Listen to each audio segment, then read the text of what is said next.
नमस्कार दोस्तों, कास क्लासेस में मैं चंद्रहास एक बार फिर से आप सभी का स्वागत करता हूं। दोस्तों, आप बहुत बेहतरीन तरीके से एचएसएससी के एग्जाम की तैयारी भी कर रहे होंगे और आपकी तैयारी के लिए देखिए अभी एग्जाम का बहुत कम टाइम बचा है, बहुत कम टाइम बचा है और उस तैयारी को बेहतरीन बनाने के लिए हमने हरियाणा जीके की प्रीवियस ईयर एग्जाम सीरीज शुरू की हुई है ताकि जितने भी 2016 से लेकर 2021 तक एचएसएससी ने जो हरियाणा जीके के प्रश्न पूछे थे वो प्रश्न हम आपको करवा सकें और बेहतरीन तरीके से, एकदम जहर तरीके से, एकदम मस्त तरीके से, एकदम शानदार लाजवाब तरीके से हम हरियाणा जीके करवा रहे हैं।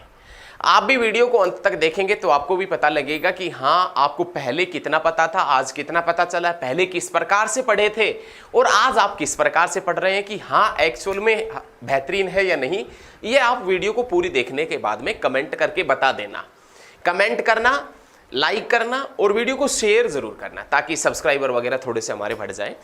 देखिए क्वेश्चन है कि पूर्व थल सेना अध्यक्ष, आज का पहला क्वेश्चन है, पूर्व थल सेना अध्यक्ष दलबीर सिंह सुहाग का पैतृक गांव कौन सा है। यह क्वेश्चन कई बार एग्जाम में रिपीट हुआ था। जब दलबीर सिंह सुहाग आर्मी के चीफ हुआ करते थे उस समय एचएसएससी के अंदर जो एग्जाम हुए थे उस समय ये बहुत बार ये क्वेश्चन रिपीट हुआ। ये पूछ रहा है कि दलबीर सिंह जो सुहाग है, दलबीर सिंह सुहाग पूर्व आर्मी चीफ, दलबीर सिंह सुहाग का संबंध हरियाणा के कौन से गांव से है, तो आप बताएंगे बेरी से। धनाढ्य लोगों की नगरी के नाम से जाना जाता है किसको? धनाढ्य, धनाढ्य लोगों की नगरी के नाम से, धनाढ्य लोगों की नगरी के नाम से जाना जाता है बेरी को। हरियाणा में मंदिरों का गांव कहा जाता है बेरी को। पूर्व आर्मी चीफ दलबीर सिंह सुहाग का संबंध कहां से है? बेरी से। हरियाणा के पहले मुख्यमंत्री भगवत दयाल शर्मा का संबंध कहां से है? बेरी से।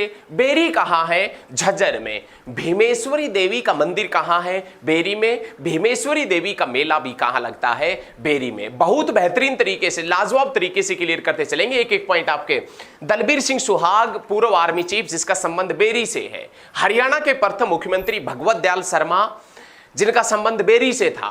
भीमेश्वरी देवी का मंदिर कहां है? बेरी में। भीमेश्वरी देवी का मेला कहां लगता है? तो आप बताएंगे बेरी के अंदर। लेकिन प्यारे साथियों याद रखिएगा, धनाढ्य, धनाढ्य लोगों की नगरी के नाम से भी बेरी को जानते हैं और मंदिरों का गांव किसे कहते हैं? बेरी को।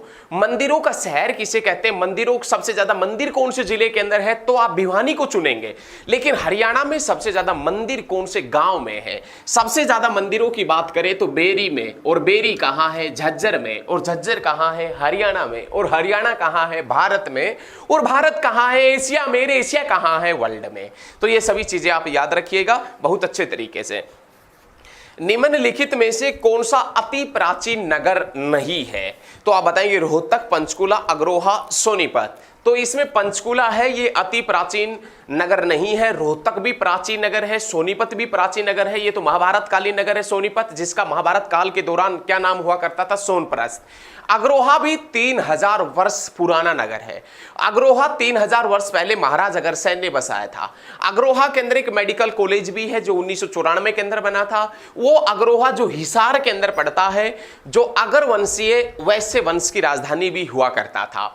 अग्रोहा से राजा का मुकुट, सूर्यदेव की मूर्ति और एक 9वीं सदी की ईंट मिली है जिसके ऊपर सारे गामा पाधानी लिखा हुआ है। 9वीं सदी की एक ईंट जिसके ऊपर सारे गामा पाधानी लिखा हुआ कहां से मिली है? अग्रोहा से। लेकिन 9वीं सदी में हरियाणा का वह शहर जो घोड़ों के व्यापार का बड़ा प्रसिद्ध केंद्र हुआ करता था, हरियाणा में 9वीं सदी के अंदर घोड़ों के व्यापार का प्रसिद्ध केंद्र पेहुआ हुआ करता था। पेहुआ कौन से डिस्ट्रिक्ट में? कुरुक्षेत्र में। और कुरुक्षेत्र में विधानसभा की 4 सीटें हैं, लेकिन कुरुक्षेत्र के नाम से कोई भी विधानसभा सीट नहीं है। हरियाणा का एकमात्र ऐसा जिला जिसमें जिले के नाम पर कोई भी विधानसभा सीट नहीं है, कुरुक्षेत्र। वैसे 4 सीट हैं लेकिन कुरुक्षेत्र के नाम से सीट नहीं है। सभी जिलों के अंदर कुरुक्षेत्र के नाम से सीट है, लेकिन कुरुक्षेत्र के सभी जिलों के अंदर कुरुक्षेत्र के नाम से सीट नहीं, सभी जिलों में जिलों के नाम पर सीट है, लेकिन कुरुक्षेत्र डिस्ट्रिक्ट के अंदर, कुरुक्षेत्र जिले के अंदर कुरुक्षेत्र के नाम से नहीं है। तो ये चीजें याद रखिएगा, ठीक है? बहुत अच्छे। कोहिनूर समाचार पत्र का प्रकाशन किसने किया था या कौन से स्वतंत्रता सेनानी ने किया था? ये पूछ रहा है।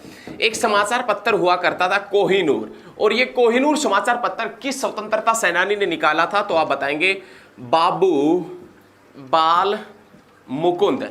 बाबू बाल मुकुंद गुप्त ने। कोहिनूर समाचार पत्र जिसका समाचार प्रकाशन किसने किया था, तो आप बताएंगे बाबू बाल मुकुंद गुप्त ने। बाबू बाल मुकुंद गुप्त जो स्वतंत्रता सेनानी है, इनका संबंध गुड़ियाणी रेवाड़ी से रहा है।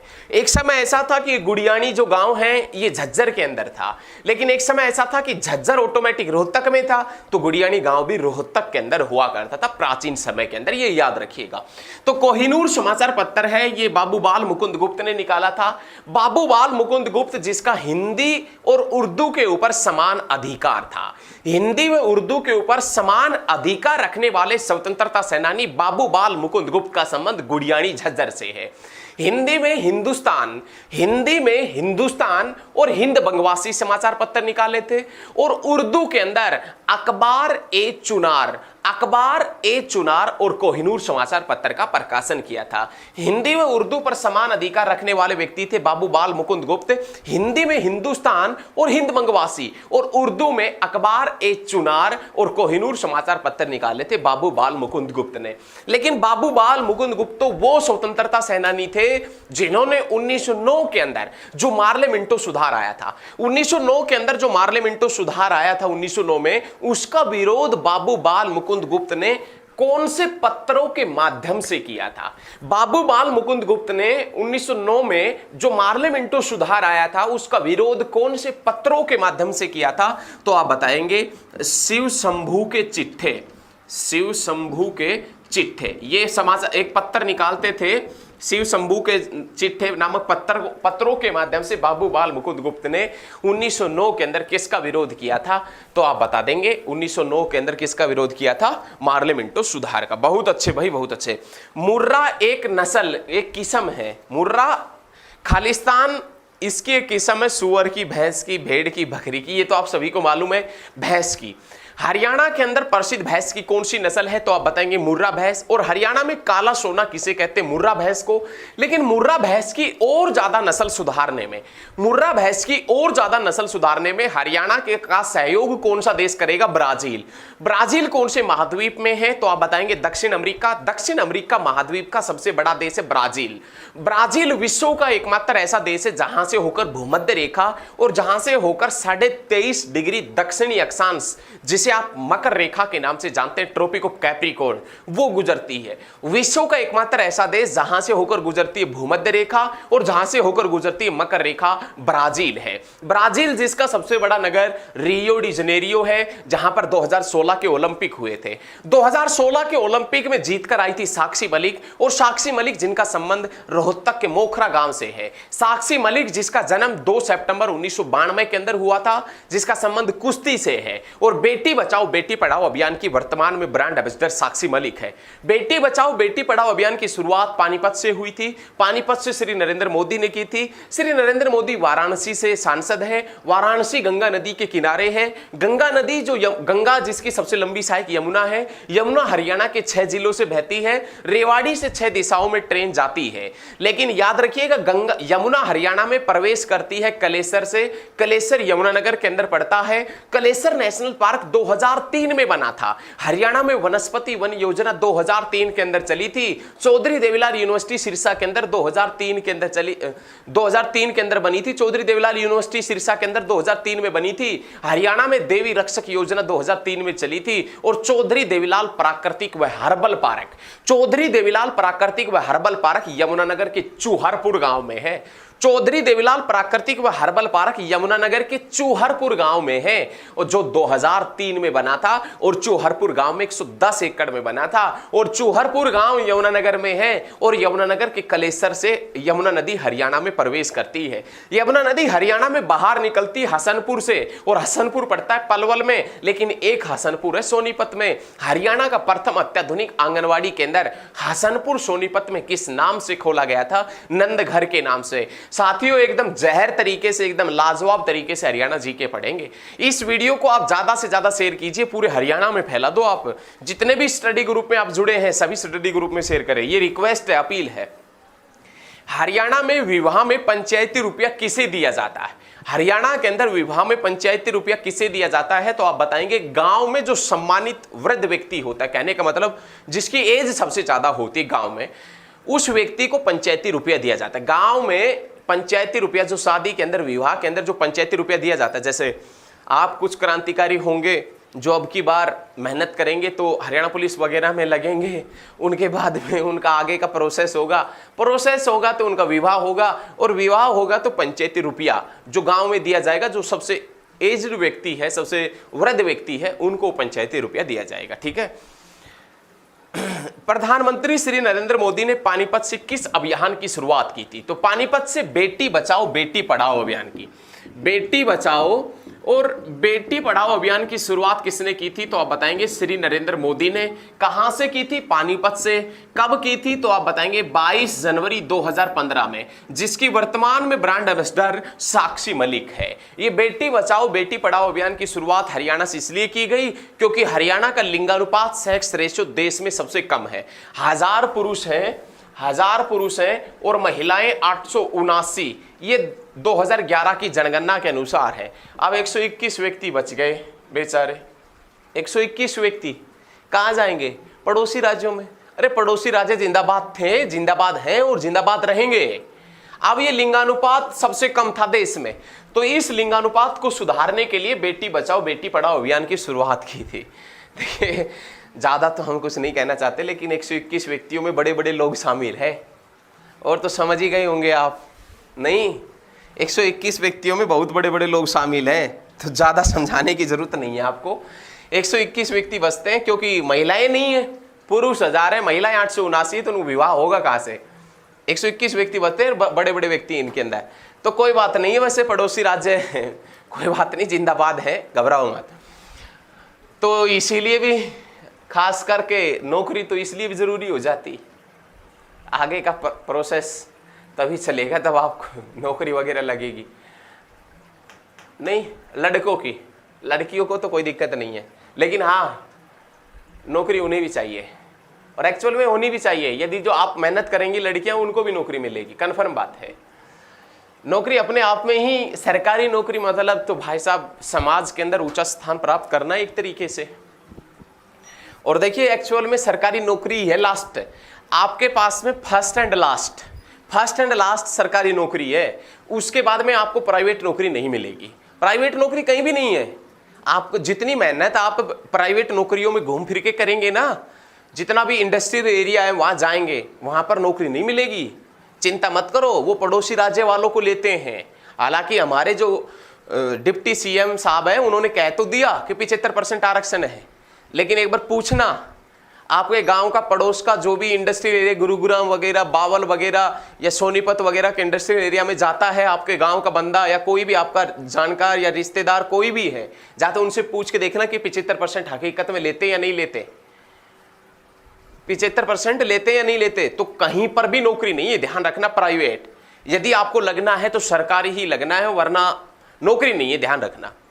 और आप कास्ट क्लासेस के ऊपर जुड़े हैं तो हम आपके सपनों को साकार करने के लिए कुछ भी करेंगे। कितना भी टाइम यदि पढ़ाना पड़ा तो हम पढ़ाएंगे। आपके लिए कोर्स बिल्कुल फ्री है, कहीं पर भी कोई भी बुक खरीदने की जरूरत नहीं है। अब आपने कोर्स खरीदने की जरूरत नहीं है, कोई भी ऐप वगैरह कुछ भी नहीं करना। आपने कास्ट क्लासेस के ऊपर आना है, पढ़ना है, सब कुछ करवाएंगे। देखिए, बहुत कुछ करवाने की चाहत हमारे अंदर है, और आपको नौकरी मिलेगी जब आप मेहनत करेंगे। ठीक है, तो चलिए अब ज्यादा वक्त खराब नहीं करेंगे। चलिए नेक्स्ट क्वेश्चन, महिला साक्षरता दर किस जिले की सर्वाधिक है? महिला साक्षरता दर किस जिले की सर्वाधिक है? तो आप बताएंगे गुरुग्राम। गुरुग्राम की जो महिला साक्षरता दर है वो सबसे ज्यादा है। सबसे कम किसकी है? तो आप बताएंगे मेवात की। बहुत अच्छे भाई, बहुत अच्छे। खनिज संसाधनों में किस जिले की प्रधानता है? सबसे ज्यादा खनिज कौन से जिले के अंदर मिलते? महेंद्रगढ़ के अंदर। महेंद्रगढ़ जिसका पुराना नाम कानोड़ है। कानोड़ का किला किसने बनवाया था? बलबन ने। कौन से वंश का शासक था? गुलाम वंश का। गुलाम वंश का संस्थापक कौन था? कुतुबुद्दीन ऐबक। किसका गुलाम था? मोहम्मद गोरी। कौन से युद्ध में हारा था? तो तराइन की पहली लड़ाई 1191 के अंदर हुई थी, उसमें मोहम्मद गोरी हार गया था पृथ्वीराज चौहान से। लेकिन 1192 में अगले ही साल तराइन की दूसरी लड़ाई होती, उसमें मोहम्मद गोरी जीत जाता है। बहुत अच्छे तरीके से पढ़ेंगे, बहुत अच्छे। वैश्विक शिखर सम्मेलन 2016 किस नगर में आयोजित किया गया? वैश्विक जो शिखर सम्मेलन है 2016 का, वो कौन से नगर में आयोजित किया गया? तो आप बताएंगे गुरुग्राम के अंदर। रानिया नगर किस जिले के अंदर आता है? रानिया, रानिया नामक कस्बा आपने नाम सुना होगा रानिया का। रानिया जिसका पुराना नाम राजबदूर है। ये रानिया नगर किस जिले के अंदर है तो आप बताएंगे सिरसा के अंदर। रानिया से 1857 की क्रांति का नेतृत्व नूर मोहम्मद खान ने किया था और इस रानिया का एक विद्रोह भी हुआ था। रानिया का विद्रोह 1818 में, छछरौली यमुनानगर का विद्रोह भी 1818 में, लेकिन रानिया का 1818 में जो विद्रोह हुआ था वो नवाब जाबित खां के नेतृत्व में हुआ था। 1818 में जो रानिया का विद्रोह हुआ था वो नवाब जाबित खां के नेतृत्व में हुआ था। ये चीजें याद रखिएगा। रानिया से 1857 की क्रांति में अंग्रेजों का सफाया कर दिया था नूर मोहम्मद खान ने, ध्यान रखना बहुत अच्छे तरीके से, ठीक है। ये चीजें याद रखिएगा। इसका प्राचीन नाम राजबदूर है और रानिया की स्थापना राय बीरू ने की थी। किसने की थी? राय बीरू ने की थी। बहुत अच्छे तरीके से याद रखना। हरियाणा का एकमात्र जिला जिसकी सीमा अन्य राज्यों को स्पर्श नहीं करती। तो जब चरखी दादरी जिला नहीं बना था, चरखी दादरी जिला नहीं बना था, उस समय रोहतक एकमात्र ऐसा जिला हुआ करता था जिसकी सीमा किसी भी राज्य के साथ में नहीं लगती थी। लेकिन जैसे ही चरखी दादरी जिला बना, इसकी सीमा भी किसी भी राज्य के साथ में नहीं लगती। तो हरियाणा के ऐसे जिले जिसकी सीमा किसी भी राज्य के साथ में नहीं लगती है, तो एक तो चरखी दादरी और एक रोहतक है जिसकी सीमा किसी भी राज्य के साथ में नहीं लगती है। लेकिन हरियाणा के चारों तरफ कितने राज्य लगते हैं? 5 राज्य। सबसे लंबी बाउंड्री लाइन कौन बनाता है? राजस्थान। और सबसे छोटी बाउंड्री लाइन कौन बनाता है? तो आप बताएंगे सबसे छोटी बनाता है उत्तराखंड। कौन से जिले के साथ में? यमुनानगर। और हरियाणा का एकमात्र जिला यमुनानगर है जो लगता है हिमाचल प्रदेश से, उत्तर प्रदेश से, और किससे लगता है तो आप बताएंगे उत्तराखंड से, ठीक है। बहुत अच्छे भाई, बहुत अच्छे। और पीपलाद ऋषि का संबंध बाघोत तीर्थ से है। देखिए ये क्वेश्चन तो उसने एग्जामिनर ने आपसे बता दिया कि एक ऋषि है जिसका नाम है पीपलाद ऋषि, और वो कह रहा है कि पीपलाद जो ऋषि है इसका संबंध बाघोत तीर्थ से है। बाघोत जो तीर्थ है वहां से पीपलाद ऋषि का संबंध है। बाघोत के अंदर एक तीर्थ स्थल पड़ता है। बाघोत में तीर्थ स्थल तो क्या है? एक्चुअल में हरियाणा में प्रसिद्ध शिव का मेला बाघोत में लगता है। हरियाणा में प्रसिद्ध शिव के मेले 3-4 जगह लगते हैं। एक तो सबसे पहले बाघोत नाम आएगा कि बाघोत के अंदर प्रसिद्ध शिव का मेला लगता है। दूसरा इंछापुरी गुरुग्राम के अंदर प्रसिद्ध शिव का मेला लगता है। तीसरा गढ़ी सांपला किलोई रोहतक के अंदर प्रसिद्ध शिव का मेला लगता है। लेकिन बाघोत के अंदर जो प्रसिद्ध शिव का मेला लगता है वहां से एक ऋषि थे जिसका नाम था पीपलाद ऋषि। पीपलाद ऋषि, तो ये याद रखिएगा, एक क्वेश्चन तो ये क्लियर हो जाना चाहिए। पीपलाद ऋषि का संबंध कहां से है? बाघोत से। प्रसिद्ध शिव का मेला हरियाणा में कहां लगता है? बाघोत में। और बाघोत कहां पड़ता है तो आप बताएंगे महेंद्रगढ़ के अंदर पड़ता है। ढोसी की पहाड़ी जो दक्षिण हरियाणा की सर्वोच्च चोटी है, च्यवन ऋषि का संबंध कहां से है तो आप बताएंगे ढोसी के पहाड़ी से। जमदाग्नि ऋषि का संबंध कहां से है? राखी घड़ी से है। कहां से है?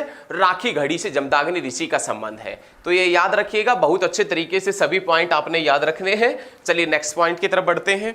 निम्नलिखित में से कौन प्रसिद्ध सांगी नहीं है?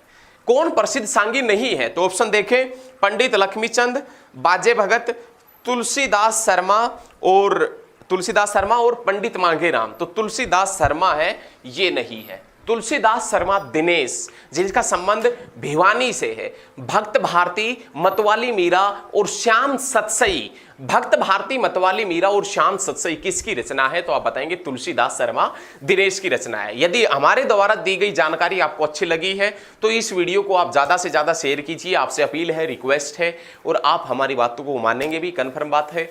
तो आज के लिए दोस्तों इतना ही। लगातार अपना प्यार और सहयोग बनाकर रखिएगा। हम एक से एक बेहतरीन वीडियो आपके सामने पेश करते रहेंगे। तो आज के लिए इतना ही। जय हिंद, जय हरियाणा, धन्यवाद।